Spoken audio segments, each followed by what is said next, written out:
রাহিম আমরা গিয়েছিলাম রামগড় উপজেলা বিএনপি সাধারণ সম্পাদক সাফায়েত মোর্শেদ মিঠু মামাদের পারিবারিক আমবাগান পরিদর্শনে।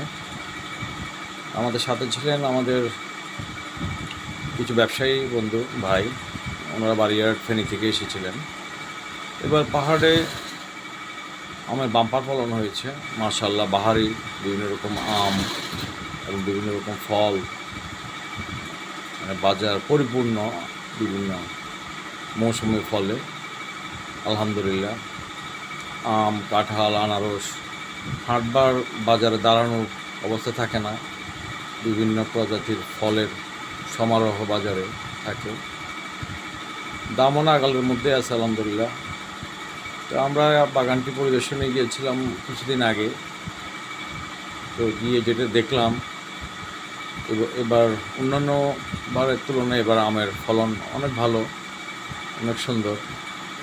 প্রত্যেকটা গাছে থোকা থোকা আম আছে, আমের সাইজও ভালো, আম যথেষ্ট পরিপক্ক আম।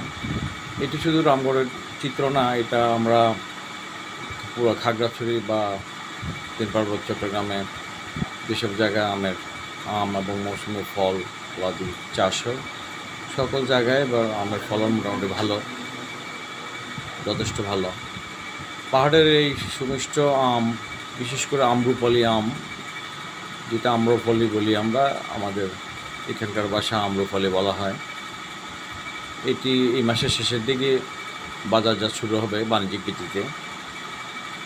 30 তারিখের পর থেকে এই পাহাড়ের এই আম সমতলে দেশের নানান প্রান্তে যাবে, বিভিন্ন জেলায় যাবে, ঢাকা, চট্টগ্রাম, ফেনী, কুমিল্লা হয়ে দেশের নানান প্রান্তে যায়। অনলাইনে ব্যবসা করেন অনেকে, অনলাইনে যাবে, অফলাইনে যাবে, বিভিন্নভাবে পৌঁছাবে এটি।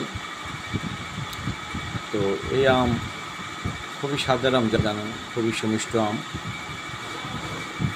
তো এটি যাবে মাসের শেষের দিকে। আমরা এই আমের পুরো পরিদর্শনে গিয়েছিলাম, দেখে মনটা জুড়িয়ে গেছে। আল্লাহর রহমত, আল্লাহ আসলে রিজিকের শেষ নাই এখানে, আমরা শুকরিয়া আদায় করে শেষ করতে পারবো না। যা দেখলাম যথেষ্ট ফলন হয়েছে, আলহামদুলিল্লাহ। আম দেখতে গিয়েছিলাম আম বাগানে। তো আরও কয়েকটা বাগান আমরা ভিজিট করেছি, দেখেছি। আমাদের কিছু ব্যবসায়ী বাইরে এসেছিলেন ফেনী এবং বাড়িয়ারহাট থেকে, আমাদের সাথে নিয়ে আমরা দেখতে গিয়েছিলাম বাগান। দেখে যেটি উপলব্ধি করলাম, খুবই সুন্দর মনোমুগ্ধকর বাগান এবং ফলনও অনেক ভালো। আমের সাইজ এবং আমের ম্যাচুরিটি অনেক সুন্দর। তো পাহাড়ে এবার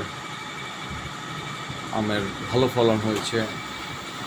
অন্যান্য ফলও অনেক ভালো, কাঁঠাল থেকে শুরু করে নানান প্রজাতির ফলের সমারোহ।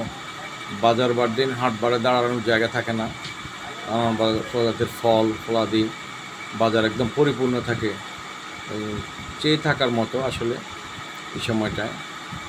আল্লাহ রহমান রাহিম, আল্লাহ তার বান্দাদের জন্য রিজিক রেখেছেন এখানে।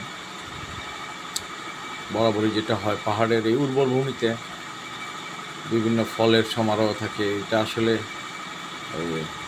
মৌসুমি ফলের মাস, মধু মাস যেটাকে বলা হয়।